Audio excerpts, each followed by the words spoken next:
Christmas lights filled London in December 1994. Crowds moved through the city with shopping bags. Music played on the streets, and everything felt safe.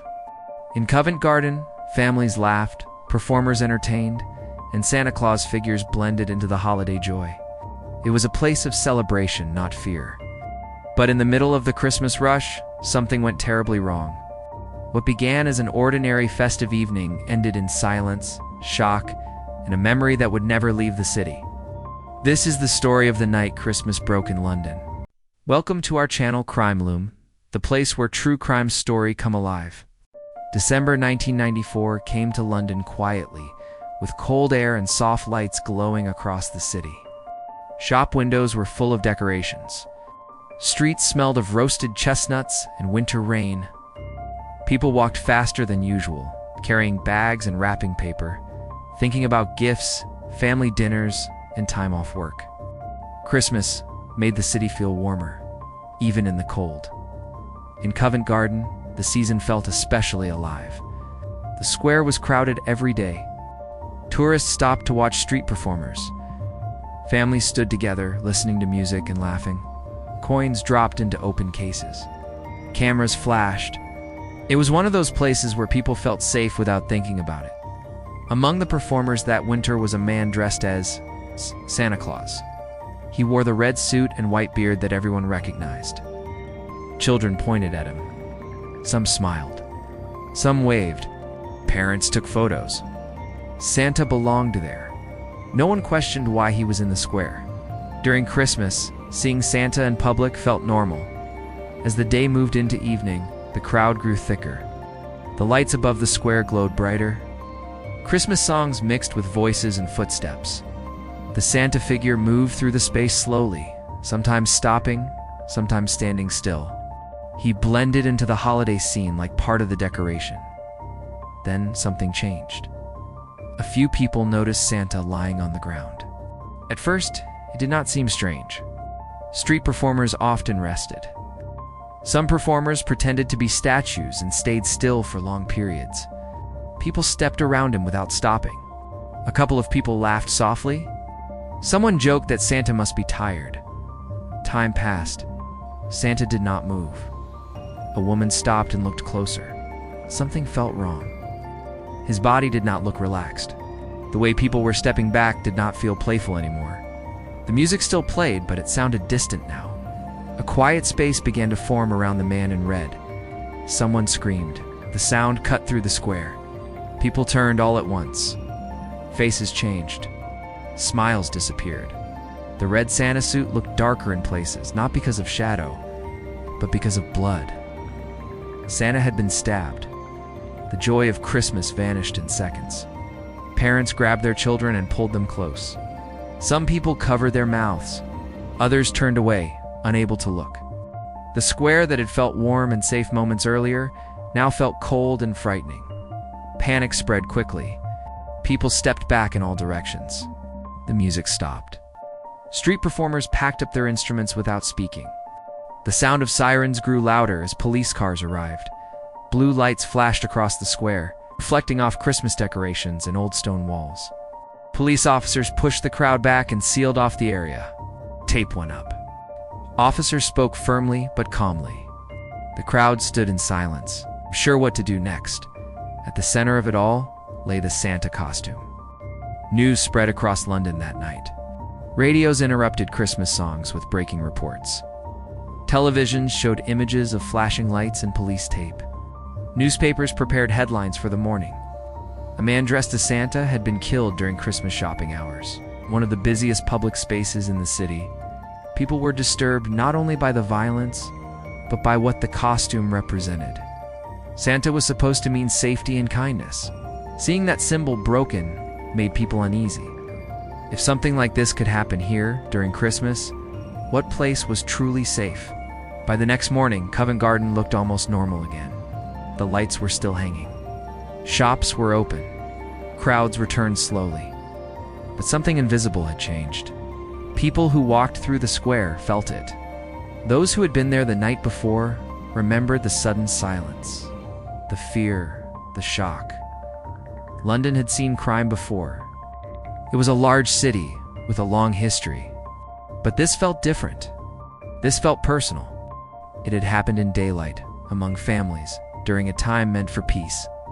Flowers began to appear near the square. Small notes were left behind. Some said rest in peace. Others simply said sorry. People who had never known the man still felt the loss. The image of Santa on the ground stayed in their minds. The city moved on, because cities always do. But the memory stayed, quiet and heavy. Christmas lights still shone. Music still played. Yet for many, the season felt changed. The night Christmas broke had already become part of London's story. The morning after the murder, London woke up slowly. Christmas lights were still hanging across the streets. Shops opened as usual. Buses ran their routes. On the surface, everything looked normal. But the mood had changed. People spoke more quietly. Newspapers were opened with care. Radios stayed on longer than usual. The story was everywhere. A man dressed as Santa Claus had been killed in Covent Garden, in front of shoppers, families, and tourists. The words felt unreal to many. Santa was supposed to bring joy, not fear. Seeing his image connected to violence made people uncomfortable in a way that was hard to explain. Flowers continued to appear near the square. Candles were lit and left burning through the day. Notes were written by strangers.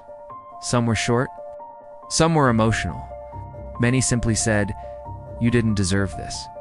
People stopped for a moment, then walked on, carrying the weight with them. The police investigation moved quickly. Officers had already spoken to dozens of witnesses that night. Covent Garden was crowded, and many people had seen something even if they did not understand it at the time. Small details began to matter. A raised voice, a sudden movement, someone leaving quickly. Detectives worked through long hours. They watched the area carefully. They reviewed statements again and again. The pressure was strong, not just because of the crime, but because of what it had become. This was no longer just a murder. It was a moment that had shaken the city. Soon, the victim's identity became known. He was not a famous performer. He was not well known. He was a man trying to earn money during the holiday season. The Santa costume was part of his work. For him, it was a way to survive Christmas, not a symbol or a statement. That detail made the story even more painful for many people. As more information came out, the picture became clearer. The attack had not been random in the way people first imagined. It was not planned as a public act meant to shock. It came from personal anger, carried into a public place. That contrast made it harder to accept. Something private had exploded into a shared space. The suspect was arrested not long after. When the news broke, there was relief but not celebration. People wanted answers, but answers did not erase what they had seen. Justice could explain what happened, but it could not remove the image from memory. The case went to court. The facts were laid out carefully. Witnesses spoke. Evidence was presented. The story became official, written into records and reports. The law did its work. A verdict was reached, but outside the courtroom, the city still carried the silence. Covent Garden returned to life because it had to. Performers came back. Music played again. Crowds filled the square. New Santas appeared in later years, smiling and waving, trying to bring joy back to the space. Most people accepted it. Some did not.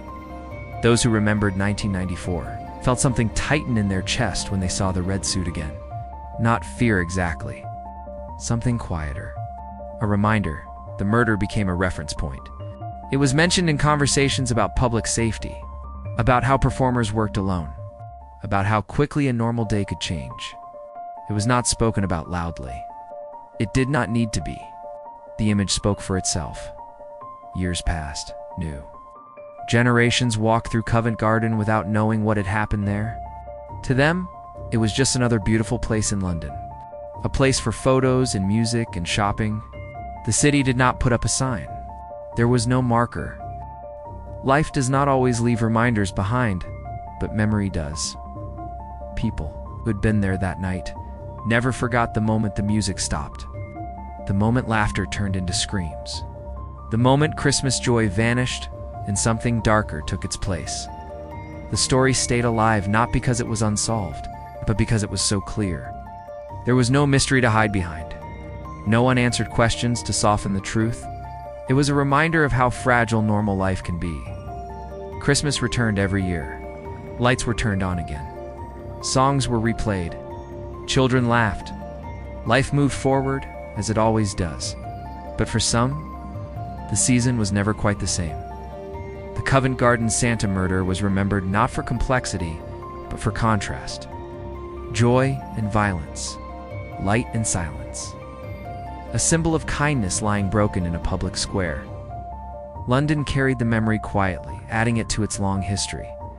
Not as a warning shouted aloud, but as a lesson whispered beneath the noise of everyday life. Some nights, when the square is calm and the lights glow softly, it feels almost untouched. But the past is still there, folded into the stone and sound. And those who remember know the truth, that even in the happiest places, even in the brightest moments, everything can change in a single second. For watching more amazing videos like this, subscribe our channel Crime Loom.